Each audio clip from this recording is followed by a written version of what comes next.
Well, joining us now to talk about all of this is now the current deputy DA in Los Angeles, one of the deputy DAs there who has been a career prosecutor, big fighter for victims out there. And his boss, ironically, is still George Gascon. Joining us now is John Hatami.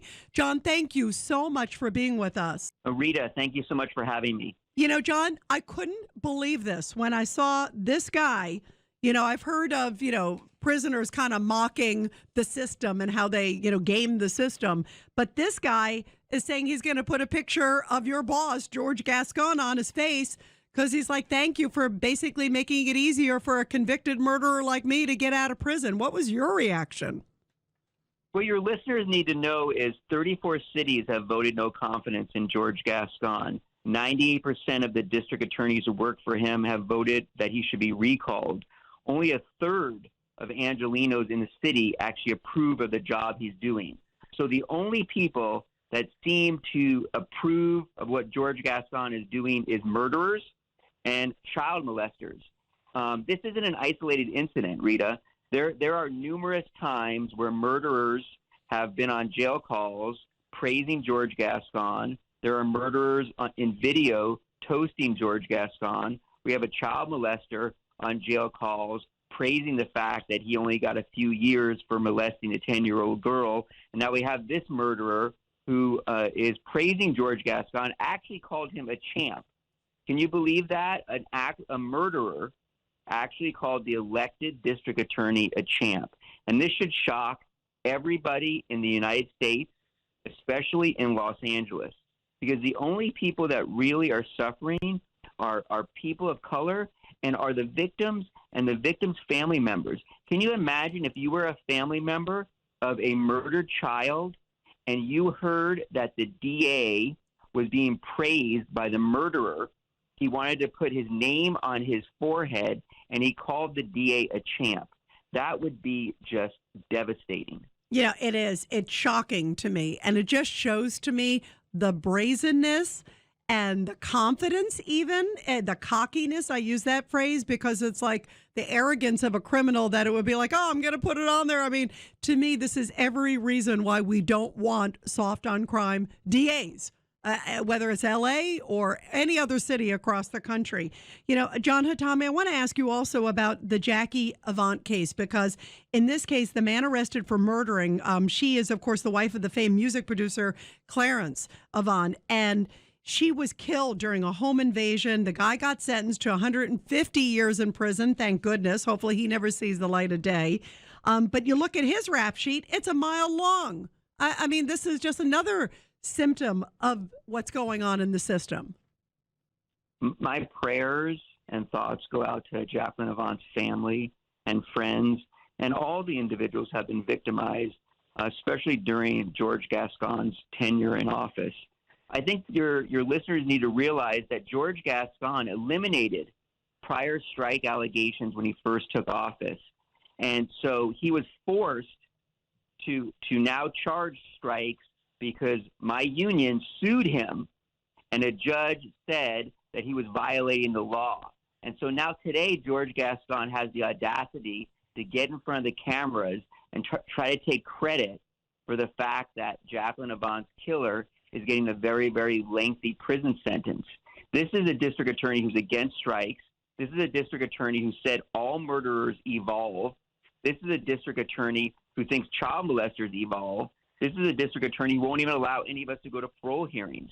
So it is really disingenuous that now he's trying to take credit for something that he was against. And the only reason he's changed a lot of his policies, Rita, is because he's about to get recalled. He knows he's going to lose his job. And so because of that, now he's trying to change his tune. And so it's just really, really a sad situation here in Los Angeles. We have a DA who cares more about criminals, cares more about murderers, cares more about child molesters than he actually does about the children and families who live in this community. That is heartbreaking to hear. To me, it's astounding and it's shameful. And I will just say, people, not just in LA, but in America, are blessed to have somebody like you that's still there in the office watching the victims' backs to make sure that their interests are being considered, because that should be first and foremost. John Hatami, the current deputy DA there in Los Angeles under George Gascon, and who is a true fighter of crime and a fighter for victims' rights. Thank you so much for being here on the show, John. Thank you. Thank you so much for having me, Rita. You too. Keep up the great work. Listen to the jailhouse call of this convicted murderer basically bragging, "Thank you, George Gascon." It's looking real good. Now we in LA, so they're gonna. I got court on the 14th, fool, right there in Compton, Thursday. So they're gonna drop a gang of like my gun enhancement, my gang enhancement. My gang enhancement's 10 years, fool, for being a gang member, and then the gun and the commission of a crime. Gascon or where? I don't get that name on my face. That's a champ right there. Gascon. He's not even doing shit for misdemeanors. That's the right there, bro. He's making historic changes for all of us, fool. You know, so I'm just grateful, fool. Like, I got good news off that. So at least now I know, like, they're like, "You're coming home, blood." Like, they already told me, my lawyer told me, "You're coming home." How scary is that? A convicted gang member with a rap sheet a mile long is, "I'm going to be home soon. Thank you, Gascon." That guy's a champ. How many criminals do you think are saying that now about other soft on crime DAs across the country? And doesn't that make you sick? It makes me sick to hear that. It gets me so angry and so frustrated with our judicial system. This is everything to me that is wrong with our criminal justice system. And this comes, by the way, as a new report came out, and this was on Fox News, essentially saying that murders of Black Americans, and really all Americans, but especially Black Americans, spiked compared to 2019. And this is 2020 numbers released from the FBI compared to 2019.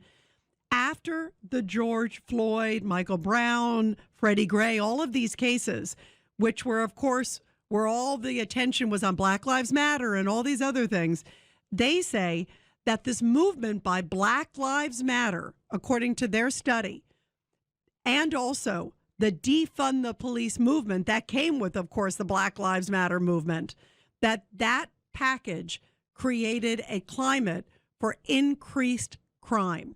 And they say it's because, listen, that there was such contention against police officers, increased tensions across America as a result of some of these claims.